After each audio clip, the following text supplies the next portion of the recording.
Good morning, everybody on the Patreon site and all the ships at sea.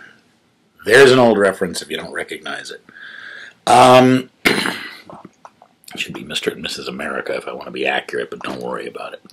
I wanted to take a minute to talk about something that is really problematic for a lot of writers and artists of all sorts, actually. And I think poets get this a lot. But I want to start by telling you two things. Number one, I'm going to make this video public after your initial look at it. Because I think there's information in here that would be valuable to a larger public than just the people who follow and support my poetry. So I'm not sure when. I'll probably set it to go public about 3 days from now. So it is going to be publicly available and not just here on the Patreon site. And I wanted people to realize that. Shouldn't affect you at all, but there you go. Second piece is that I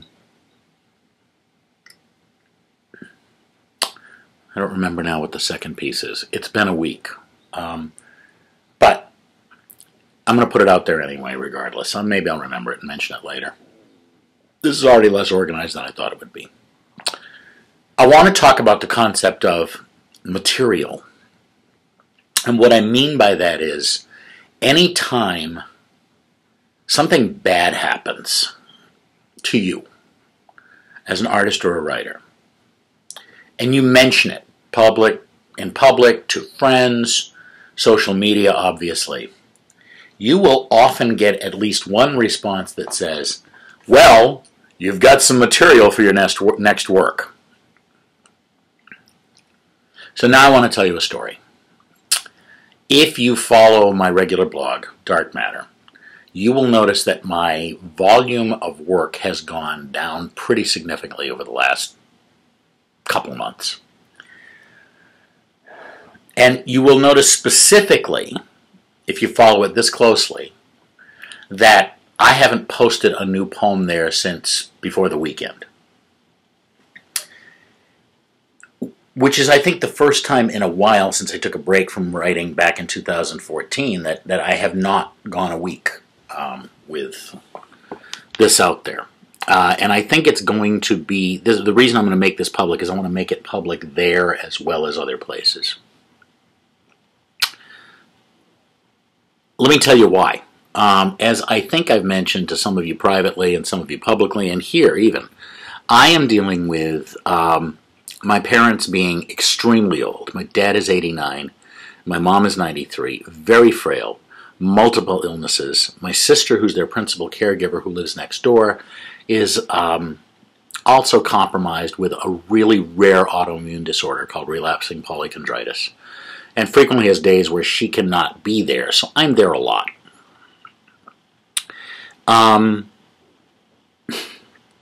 I'm also, if you follow a lot of what I've been talking about, pretty financially strapped right now. Missy, my partner, just got back to work. Let me get my arms off this. And I have been between contracts. So living on my currently very meager savings from previous work. And I did run a GoFundMe to help get over a couple of really pressing needs that is, I don't want to go that route again. That's tense. Missy's back to a new job. I'm constantly down there with my folks, and I'm not working right now. Earlier this week, my dad went into the hospital. He has aspirational pneumonia, which is a common thing for elderly Parkinson's patients. As the muscles of the throat become more paralyzed with Parkinson's disease, swallowing becomes more difficult, and they tend to, if they are not following a strict regimen of how to swallow and types of food and thickened liquids, will sometimes swallow and ingest liquid and food sometimes even into their lungs, which causes pneumonia. It becomes, contaminated, it introduces bacteria and viruses and all kinds of stuff. So Dad went in, I want to say Tuesday, I'd have to go back and look, Tuesday I guess.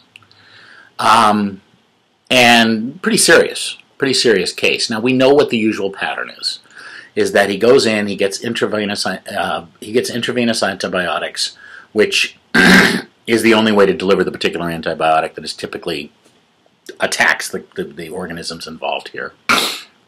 He has to be around potassium to build up his fluid levels, and they have to go through the entire process of double-checking how his swallow reflex is. Well, it's bad. It's bad. And every time he goes to the hospital, he's there for 3 or 4 days, sometimes a week. Like I said, we've done this before. He goes to, he then goes on to a rehab center, and they eventually send him home after that. Well, it seems pretty clear that the first 2 pieces of that puzzle are going to be gone, are going to happen. But what happens after that is really of concern. He's significantly weaker. He's 89. And he's declined a fair amount since his last hospitalization. And we are of the opinion, as is at least one of the doctors looking at him, that his ability to go home and be effectively cared for is going to be severely hampered unless he gets 24/7 care. Neither my sister or I can do that, and our existing resources for providing for that at home are problematic. I won't go into all the details of that. My sister and I are at somewhat odds as to exactly what this should look like going forward. He was in the hospital 27 hours, admitted, but in the emergency room because of COVID and people, filling up the hospital. When I went up with him at around 7 o'clock last night, finally, to his new room, there were still 18 patients who had been there forever and new ones coming in and out, waiting for rooms because there were no rooms. He's doing better. He's already showed marked improvement, and we anticipate that the course of events will go as it always goes. But it's tense, and it's difficult, and it's problematic, and thoughts are running through your head a million times at warp speed. And do you know what has not occurred to me once during all this? The idea that this is material for a poem. Now, I'm not saying it won't be.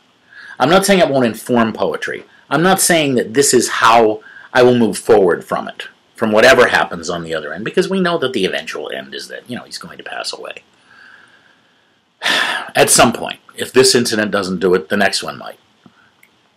And my mom is very frail, and we know it's coming for her. But quite frankly, this is not the time that I want to start thinking about material. And if you come to me during this, and you say, well, don't worry, at least you've got material for the next poem. Or, why don't you write your feelings out in a therapeutic way? I get angry. Now, I know there are people who use poetry for therapy. I know poetry therapists who use poetry for therapy. I know there are people who work better under stress and in conditions of sadness and depression. And by the way, my bipolar disorder and my memory issues that I have from my bipolar disorder medication are also flaring up as well. I'm not feeling great. But if you come to me and you talk about material at this point, I'm going to get angry. And I frequently get angry with people who say, well, ho, that'll be material for you. Look, my material is my material. And when it shows up and when I know what it is, I work on it. But the last thing I need to do when I am in this kind of shape and this many things are going on is to sit down and write a poem. I may take notes, but I think in general this indicates that people have this picture of poetry being the spilling of your guts.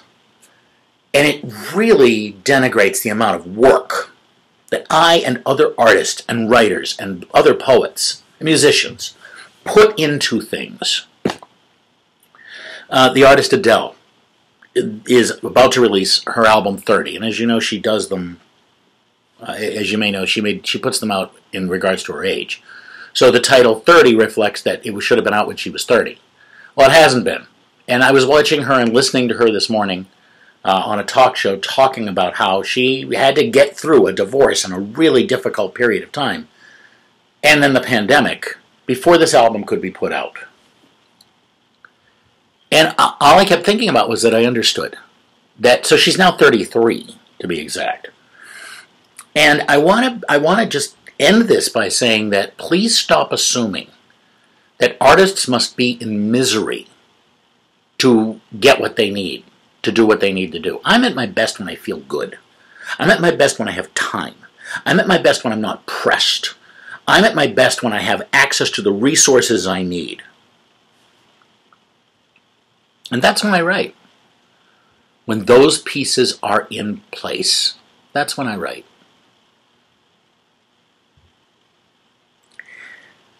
As I said, I'm going to make this video public in a couple of days, because I think, and publicize the hell out of it, and put it on my blog, and put it on Facebook, and mention it on Twitter.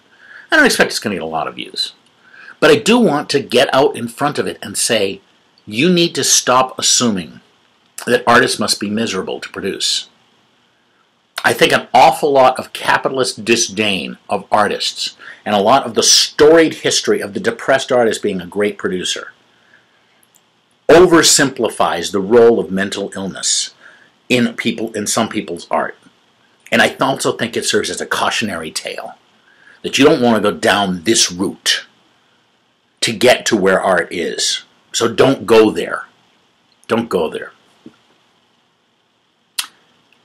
I think that's enough of this particular rant. So think before you tell an artist in distress that they are getting material for their next work, because I find it deeply, deeply insulting. I know I'm not alone.